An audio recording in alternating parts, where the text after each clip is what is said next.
Success isn't how far you've got, but the distance travelled from where you started. Hello everybody and welcome to another episode of the Athlete Podcast sponsored by Sports for Champions. Today I'm delighted to be joined by aspiring Team GB Sprinter Serena Grace. How are you today, Serena? I'm good, thank you. How are you? I'm very well, thanks. Thanks so much for joining us. It's great to have you on board. I know that you are at the very beginning of your career, but can we talk a little bit about how you first got into athletics? Yeah, for sure. So I started athletics at age 9. It was through like the sports days in primary school where I used to be running against both the girls and the guys, and I used to win. So I got into it through my year 6 primary school teacher, and he pretty much just told me to join a club, and I did. There you go. Yeah. Were you always noticeably fast, even at a younger age, or was it towards the end of primary school? Yeah, I think it was towards the end of primary school, because I feel like when you're in like year 2 and year 3, it's like everyone's, I don't even know if they're running, they're just living life, I think. True. So I think like year 6 is when I was sort of started to see my speed come through. That's amazing. Yeah. I imagine you were fairly popular because certainly when I was at school, if you were fast, you were cool. Yeah, I mean, I'd like to think I was pretty cool in year 6. It was a good time. Yeah, it was a good time. That's brilliant. And then you first joined an athletics club at 9, is that 9, right? yeah, that's the one. What was the difference there? Because obviously going from being the best in your school to going against other people who are the best in their school must have been... So I started off with like the most awful technique. Like one arm was doing some weird stuff, and the other one was alright. But I started off not being the fastest. In fact, there was a lot of people who were faster than me. But as I kept going, like I just started to beat them as I like perfected my technique and worked on things. And yeah. How much of sprinting is technique? It's a big part. It's massive. It's huge. But then again, you have some people who are up there, like GB athletes, and you think, oh, like their technique's a little bit weird. But like if it works, like you don't want to ruin it. A coach could change someone's technique, and then they might start running slower. Yeah, and mess up the winning. Yeah, so you don't want to like ruin too much and try and perfect too many things because it might not work. I see. And how did you find it? Were you instantly enjoying it at the athletics club, or did it take a little bit of an adjustment? Yeah, I loved it because I started off with doing like all these like different events. It wasn't necessarily I came and I was like, right, just sprinting. I think I got chucked into like an 800, a 600, a bit of hurdling, a bit of everything going. I think I even did a bit of like shot and discus to see if I liked that. But no, it was really fun when I was like 9, 10, 11, and then after that you sort of find your discipline, find what event you're quite good at, and then you go from there. So when you're running, are you doing 100 and 200 metres straight off the bat, or are you focused on one of them? What, currently? No, at the beginning. At the beginning. When you first sort of decided yeah. these are going to be my events. Yeah, so at the time there was also 300 metres available, like for that age group, and I was pretty good at them. I think I still hold the Norfolk County record for that. But yeah, so I was sort of trying them, and yeah, just seeing where that went. I was pretty good at most of them, so I think it just came down to personal preference in the end. I see. And what's your favourite event at the moment? Which one do you enjoy the most? Between the 1 and 2, I'd probably say the 200. I love the bends, and obviously in the 100 you don't get that. Of course, yeah. Yeah. Is it difficult? Do you have to prepare differently for the different races? Because obviously 100 metres, there's not much tactical. Yeah. It is just as fast Yeah. as you can for around 12 seconds. Yeah. With 200, it feels like there's a little bit more you're taking into account the other people racing. It's definitely, for the 200, it's more speed endurance. Obviously in the 100 you don't really need that. You have obviously the different phases associated with both, so the acceleration phase and then the maintenance, etc. So in that sense, there's not too much that's different other than techniques and tactics. When going round the bend. So I think you need to know when you're going to accelerate around the bend, when you're going to hold, when you're going to maintain. Whereas in the 100, is not too much associated with that. But I think I just love the adrenaline for a 200 metres because you're staggered. And around the bend you can sort of see who's like chasing, who's in the lead. And then when you watch like them running in the 200 metres, like when I watch videos of myself back, it's just, I love it. I love the adrenaline so much. What kind of things are you looking for in terms of deciding whether to sprint round the bend? Yeah, so it just comes down to your own sort of tactics when doing it. So I don't want to like tell people my tactics. True. So, I understand. But I think it's just like, for me, I love one of the inner lanes, but most athletes, they like out the outer lanes. But it's because I like, when I'm in the inner lane, I like chasing everyone. But it's more of like, I'm not aiming to chase them, but I just love that feeling. But I'm just usually just focus on the finish line. Something to work towards, exactly. Mid-race. Yeah. So you started athletics at 9. When did you start actually competing with the club? I think I started shortly after, actually, probably like 10, 11. I did a bit of training, and then I started doing like the East Anglian League, which is like the lowest league pretty much to begin with when you're starting. And then there's like the EYLs, which is a little bit broader. So I started off doing that. Actually, in fact, before I represented Norfolk in the Norfolk Sports Hall, which is indoor running in like the halls. We got to nationals for that, and that's when I got a gold in the 4-lap, the 8-lap Parlour, which is a relay type event, and then speed bounce I got silver. So after that I was like, I need to continue with this. How old were you around that time? I was young. I think I started probably like 12ish maybe. Wow. Yeah, 12ish. Are you training a lot at that time as well? Yeah. Just wondering how that impacts school. Yeah, so it was quite difficult, actually. I think when I was younger it wasn't as bad because there's nothing serious. There's no like exams, no GCSEs yet. But as I got older, I needed to be more sort of selfish, is what I used to do with my time, because GCSEs meant that I might have had to miss some sessions, etc. So I think the older you get, the more difficult it gets, I think. Did you enjoy school? I didn't mind it, and I say that, but high school I didn't like. I had quite a bad time in high school, I think, like early years. Sixth form I loved though, so I think it was just I needed to get out of high school and like study what I knew I wanted to pursue. I find that with a lot of athletes, because they're so driven and they know what they want already, they feel like that school just get me out. Yeah, it isn't quite matching with it. But obviously, I think it is so important to stick at school, and then once you've left, you've got that bit of paper. Yeah. And now you progress to sixth form, and then you progress to uni. Yeah. It's so important, isn't it? And I think another thing with a lot of athletes is that they always want to do well. So like with me, like I'd always want to do well in my studies, even though I might have had to miss some time because I needed to be away for a competition. Like I still wanted to do well, so I'd make sure that I'd do well in them. And I think my mum, being my mum, she made sure I was to do well as well. Definitely, it's so important.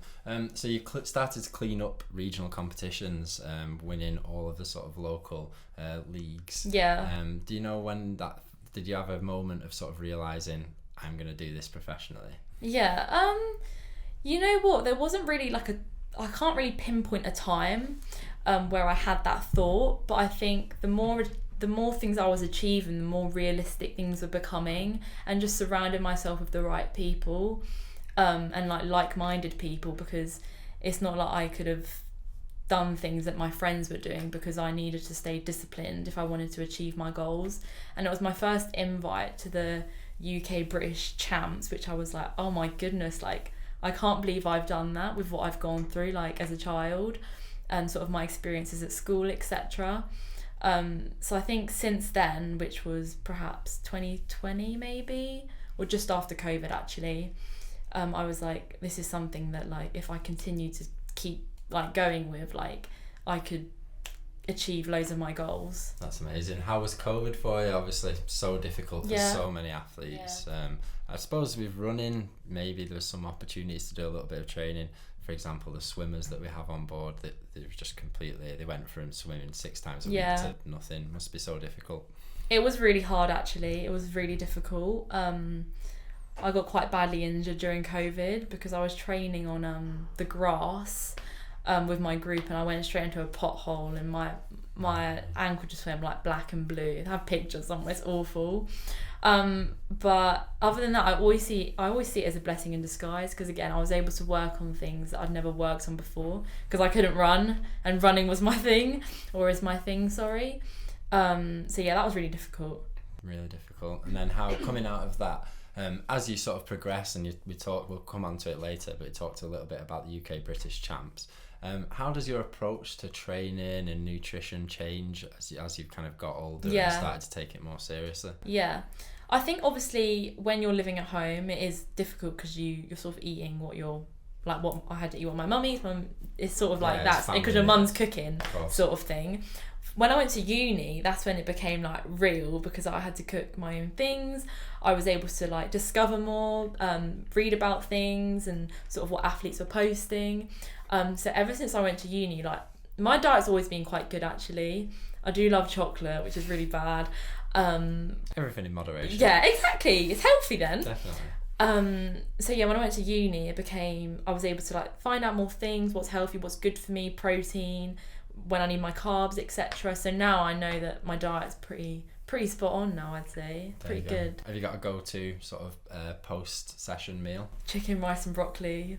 Classic. I know. Seasoning? Is it just Yeah, like... oh yeah. I'm Jamaican, I need a bit of seasoning. Course, yeah. You do see a lot of athletes posting some criminal meals. I of know, just, it's the most awful. Plain chicken. My friend does that, and he's like, look what I've done. I'm like, nice.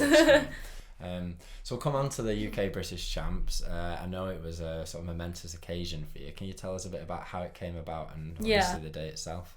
Yeah. So in order to qualify for the UK British Champs, you need to get like the standards, like different standards. Sometimes they change depending on the year, depending on what's happening. And I remember you received like an invite via an email, and it says, "Dear Serena, you're invited to the UK British Champs to compete in the event."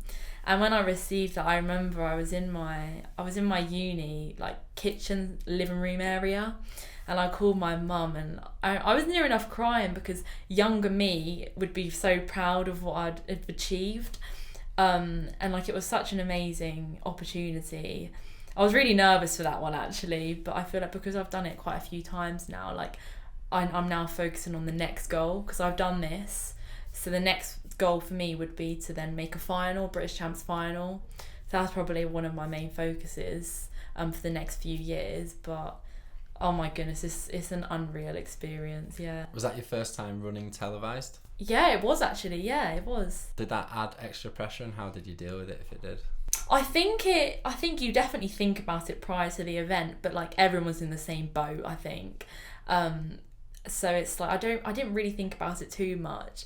Other than the only time I did think about it is when you're on the start line and the cameraman's like, they come up to you individually, so you sort of have to think like, what do you do? Like, do you wave? Do you just smile? I think I just went like I was practicing the night before with my mum when we were in the hotel. I was like, Mum, do I wave like this? Do I wave like this? It's so embarrassing. We won't put that on screen. No. Sure, they can find it somewhere. And how did you run in the race? My first British Champs, how did I do? I remember I ran a PB. I was only 18 at the time, so I was running against people who were like 20, 28 and older. Yeah, that's quite young to be at that level. Yeah, so it's one of the young. I think I was one of the youngest in the field actually at that point. And I ran a PB actually. I actually came third in my heats, I believe. So there was a chance that I could have made it through to the semis, but I don't think my time was fast enough at the time. I ran a PB, and then the next year I made it to the semi-final. So that's amazing. Yeah, it was really good. You know, with PBs, it's something I've always wondered, something I've never actually asked any of our athletes. Do you, obviously you get your competition PBs and you have to be under certain circumstances for it to count. Do you time yourself in training? Do you know kind of like what you can achieve if you have like a perfect race? Because I presume that even though you get a PB and it's a competition PB, I think a lot of athletes will probably know they can go faster. Is that the case? I think it's important to not get fixated too much around times, because it is good to see now and then like where you are roughly running, but it's important to not get too fixated, because say if you do run really well in training and then in competitions you can't seem to run those times, then it might make you feel a bit rubbish about it. But yeah, my coach does time me sometimes actually to see where I am, to give me a bit of motivation that I can get even faster. So I think it's important to do that now and then, but just try not to get fixated too much around that. So if I could take you back to 2019, and you competed in the International FISEC Games, Yeah. is that the right word? Yeah. FISEC. Can you tell us a bit about that competition? Yeah, so that was my first, actually, well, my only at the moment, international competition. So that was in Romania. And I got selected. It was via my high school, actually. They brought me into the office and they were like, Serena, this opportunity's come up and we want to select you to do that. And I was like, oh my goodness, I've never been on a plane before. Wow. Yeah, so it was unreal. I was so excited. And I arrived there and it was so different because I'd never been away before. I was like, oh my goodness, I did not expect this. It was really hot and really lovely, actually. And I didn't know what to expect. I thought, I'll give it a go and see how I get on. Like, it's an experience at the end of the day. Sure, yeah. And I did the 100 and I won it. And I called my mum, or I messaged my mum. I was like, Mum, I've just won it. And she was like, oh wow, amazing. And then I had the 200 a few days later. There was like heats, semis and finals, I think. And then I did the 200. I won that as well. And honestly, that was probably the most amazing week of my life. It was unreal. That's so cool. Yeah. And then what's the setup of the competition like? Yeah. So you're running in Romania. What Yeah. kind of area were you running in? It was a very deprived area, actually. That's one thing I didn't expect. It was different, but I think it gave me a bit of an insight into how other countries, what conditions they have to run in, where they have to train. The weather I absolutely loved. Like, I love hot weather. So yeah, it was definitely different to what I was used to, but I wouldn't have changed that for anything because I just want to go back and do it again. Yeah. It's all great experience. It is, That's the yeah. thing. Getting out to your first international comp and winning. Yeah, must have been amazing. perfect. Yeah, it was amazing.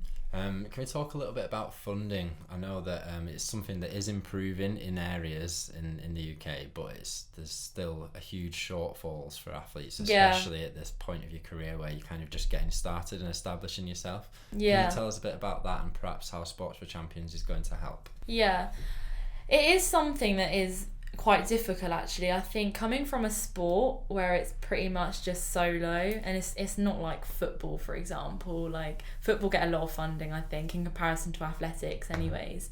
So I think being on this journey with Sports for Champions will be amazing to sort of raise awareness of myself being an athlete and all the different disciplines you could sort of get into within the sport, and that anyone is able to do it. And I think raising that awareness will help the funding just within the different aspects of sport. So I'm really excited for this opportunity. Brilliant. Can you tell us what a typical day of training looks like for you? Okay, so currently anyways. Yeah. At the moment I'm training, I'm always doing something every day. Mm-hmm. Sundays, rest. So training would look like, I used to gym and train on both days actually, but so for example on a Monday I will go to training. I'll do a lot of mobility stuff before, a lot of like hurdle drills, etc. I'll do my main session, which takes about an hour and a half ish. I'll then have like a post-training snack, which is usually a flapjack. Like, I absolutely love flapjacks. With you. And then I'll rest, chill out for a bit, get some work done if I'm not at uni. If I'm at uni, it's even more hectic. Get some work done, just chill. I perhaps might go to the gym, or depending what day it is, I'll go the next day. And then in the evenings, I'll have my chicken rice and broccoli, as per usual. Actually, in fact, in the mornings, I tend to have porridge with some seeds and bananas and things like that. But yeah, sort so of the busy, day. basically. Very busy, yeah. I don't have time to do anything else.